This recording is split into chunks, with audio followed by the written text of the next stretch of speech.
It's obvious, Abby, that Trump says a lot of things which are contradictory, because on the one hand, Scott is right. He has said Iran is not going to go nuclear, but the intro is also correct. It was showing him saying, we're not going to start new wars. We're going to end wars. We're not going to engage in wars of regime change in the Middle East. He said both things. They're contradictory. They don't add up.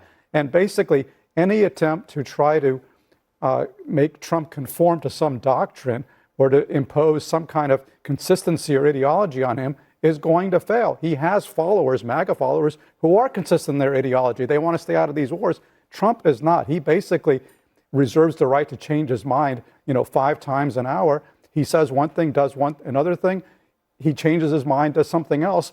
And in the case of military action, what I've seen happen is he seems to have become more and more enamored of military action. He saw the success of the Soleimani strike.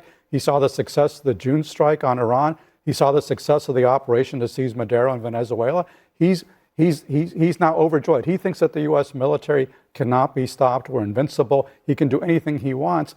And my concern is this is leading to the same kind of hubris that led us into the Iraq War, because the U.S. military, while it is very tactically proficient, cannot transform the Middle East. It doesn't have the capacity to transform Iran or any other country. That's what we've discovered over the last 20 years.